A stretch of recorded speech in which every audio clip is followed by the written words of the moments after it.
Madame, monsieur, je m'appelle Joël Sancier, j'ai 52 ans et 30 ans de police derrière moi. En vous envoyant cette vidéo, j'ai conscience de commettre un acte grave, mais c'est une question de conscience. Un de mes enfants, Jérémy, a été tué par un groupe de jeunes alors qu'il rentrait à la maison. Ces jeunes, pour certains bien connus des services de police, se sont déchaînés sur Jérémy, simplement parce qu'il était fils de flic. À 10 contre 1, ils l'ont tué avec une barbarie inimaginable selon les témoins et les médecins légistes. Vous en avez sans doute entendu parler à la télévision ou dans les journaux. C'était à Naï, une ville du sud-ouest, le 22 août 2009. Pour Corinne, mon épouse, et pour moi, la vie s'est arrêtée ce jour-là. Nos nuits et nos jours ne sont plus qu'une succession de cauchemars insupportables. Jusqu'à la fin de nos jours, nous pleurons cet enfant que rien ni personne ne pourra nous rendre. Mais cette vidéo n'a pas pour but de vous raconter notre histoire et encore moins de vous demander de nous plaindre. Ce n'est pas parce que notre enfant est mort que nous avons décidé de lancer cet appel. Si je vous parle aujourd'hui, c'est à cause de ce qu'il s'est passé après. Car cela concerne tous les citoyens qui un jour peut-être auront affaire comme nous à la justice, et nous ne voulons pas que d'autres connaissent ce que nous avons connu. Nous ne voulons pas que d'autres traversent les terribles épreuves que nous avons vécues après la mort de notre fils. Comme beaucoup de victimes, nous avons cru que la justice allait nous défendre, qu'elle allait tout faire pour poursuivre les assassins, ou qu'elle allait au minimum essayer de les empêcher de recommencer. Mais non, ce fut tout le contraire. Dès les premières heures de la procédure, la justice s'est rangée du côté des assassins. D'abord, le juge chargé de l'enquête a déclaré que, comme ils étaient 10, on ne pouvait pas savoir avec certitude qui avait donné les coups qui ont tué notre enfant. Il a donc immédiatement libéré 7 des voyous, ne gardant que les 3 plus dangereux. Peu de temps après, sur les 3, ils en ont relâché 2, sans raison. Toute poursuite pour meurtre a été abandonnée contre eux. Les magistrats ont déclaré qu'ils ne retiendraient que le délit de violence volontaire ayant entraîné une interruption de travail supérieure à 8 jours. Oui, vous avez bien lu, c'est une interruption de travail supérieure à 8 jours. Un des délits les moins graves du code pénal, alors que notre fils est mort. Mais le pire était à venir. Le 16 septembre dernier, c'est-à-dire il y a un mois, la justice a décidé de relâcher pour vice de forme le dernier qu'elle détenait encore. Cet individu est pourtant le danger public qui a avoué être l'auteur de multiples coups de couteau sur notre fils. Un coup qui a traversé son cœur, un coup qui a traversé sa boîte crânienne et d'autres qui l'ont défiguré. Mais la justice l'a libéré pour vice de forme. Quel vice de forme! Ses avocats ont demandé une mise en état du dossier de leur client le 25 octobre 2010.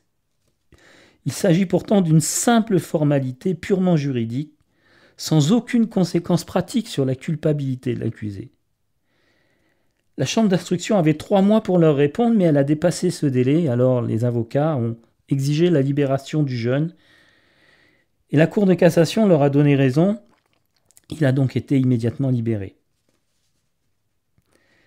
Cette décision de remise en liberté pour le non-respect des délais est une première en France dans l'application du texte concerné. C'est un immense soulagement, a déclaré l'avocat du tueur, Maître Sayardo Ito. Un immense soulagement, une première en France. Pour Corinne et pour moi, ces mots victorieux sont insupportables. Nous avons pensé à tous les autres parents qui désormais risquent de voir eux aussi les assassins de leurs enfants libérés pour ce vice de forme. Alors nous avons décidé de lancer cet appel à toute la population pour protester auprès des autorités afin que cette affreuse injustice ne touche pas d'autres familles. Pour nous, c'est trop tard parce que la justice ne reviendra pas en arrière. Mais si vous ne faites rien, le monde judiciaire et les hommes politiques considéreront que ce fonctionnement-là de la justice est accepté par l'opinion publique et le même scénario frappera d'autres familles. Il faut savoir que le jour de la reconstitution, toute la bande est arrivée le sourire aux lèvres, les mains dans les poches. Ils se sont amusés à raconter et re-raconter le meurtre en changeant de version à chaque fois, comme pour se moquer des gendarmes ou de nous. Ils étaient parfaitement décontractés et désinvoltes. Ils le savaient qu'ils n'avaient rien à craindre. De mon côté, moi, je pleurais de douleur. j'ai commencé à comprendre que la justice était en train de nous lâcher. Sur le pont à l'endroit de la reconstitution, un gendarme s'est approché de moi. C'était pas pour me dire un mot de sympathie, non. Il m'a présenté une convocation à la gendarmerie. Une plainte avait été déposée contre moi pour subornation de témoins et je devais être entendu par les gendarmes. Je me suis retrouvé sur le banc des accusés parce que j'avais demandé à un témoin du meurtre de se manifester auprès des autorités. On m'a expliqué que ce n'était pas à moi de le faire, je devais laisser la justice faire son travail. J'ai même risqué des poursuites pénales car j'avais parlé d'un des meurtriers de mon fils en disant que c'était un enfoiré. Son avocat me menaçait d'un procès en diffamation. C'est alors que mon épouse et moi, nous avons décidé de ne plus nous laisser faire. Au lieu d'attendre passivement le procès, nous avons décidé de rejoindre l'Institut pour la justice. L'Institut pour la justice est un organisme indépendant qui regroupe des juristes, des victimes et des citoyens qui œuvrent pour réformer la justice française. Cet institut a élaboré un pacte 2012 qui sera présenté à tous les candidats à l'élection présidentielle pour demander des réformes urgentes du système judiciaire. Vous pouvez contribuer aujourd'hui à faire passer ces réformes et à sauver des victimes futures en signant le pacte 2012 pour la justice en cliquant sur le bouton ci-dessous. Car si nous sommes des centaines de milliers de citoyens à soutenir ces propositions de réforme, les candidats seront obligés de nous écouter. C'est une question de poids électoral, mais c'est aussi une question de conscience et de justice. Lorsqu'on n'y est pas personnellement confronté, on pense souvent que la justice fait bien son travail. On n'ose pas demander qu'elle soit plus rigoureuse envers les délinquants et les criminels, de peur d'être accusé de manquer d'humanité. Mais je peux vous dire, après 30 ans d'expérience dans la police, que vous n'avez pas à craindre cela. Il est rarissime qu'un vrai délinquant soit traité trop sévèrement en France. La plupart des délinquants bénéficient même d'une impunité à peine croyable. On entend souvent parler de violation des droits de l'homme dans nos prisons.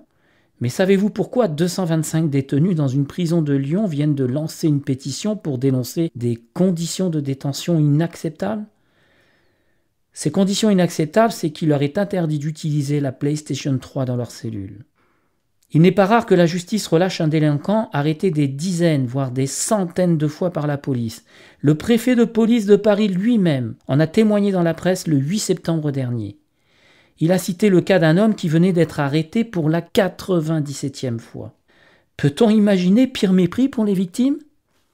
Des dizaines de milliers de personnes âgées sont cambriolées chez elles chaque année sans qu'on ne se donne même plus la peine de rechercher les coupables parce qu'on sait qu'ils seront de toute façon relâchés par la justice.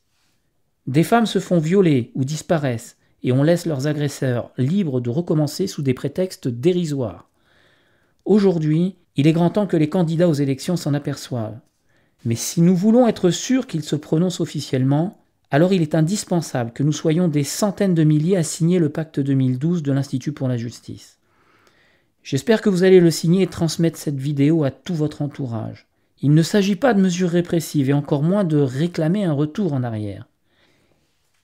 Il s'agit simplement de recentrer la justice sur sa mission première de protection des citoyens.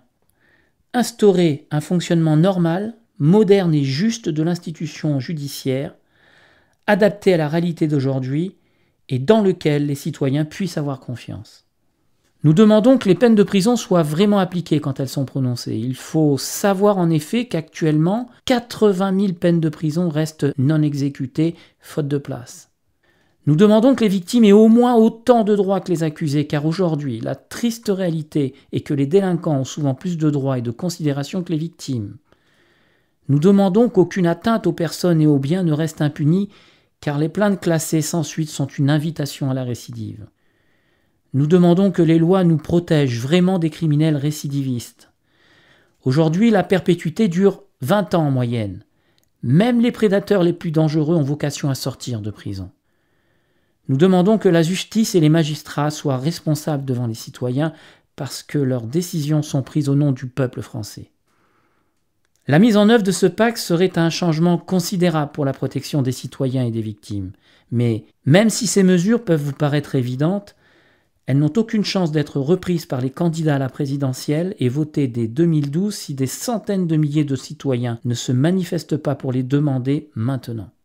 C'est pourquoi je vous demande de cliquer sur le bouton ci-dessous pour signer votre pacte 2012, puis de transférer ce message à vos amis, à votre famille et à vos collègues. De notre côté, nous mobilisons d'importants moyens humains et financiers pour rassembler des dizaines, des centaines de milliers de signatures, préparer des dossiers précis justifiant le coût et la faisabilité de chacune de nos réformes avec des avocats et des juristes spécialisés, mobiliser la presse pour que cette action soit médiatisée le plus largement possible, organiser des rencontres officielles avec chaque candidat pour obtenir leur engagement à mettre en œuvre nos réformes en cas d'élection. Mais quoi que nous fassions, nous ne serons entendus que si des milliers de citoyens comme vous exprimaient votre soutien. C'est une question de légitimité. C'est pourquoi votre signature est cruciale aujourd'hui. Au nom de mon enfant, de ma famille et de mon pays, je vous dis merci.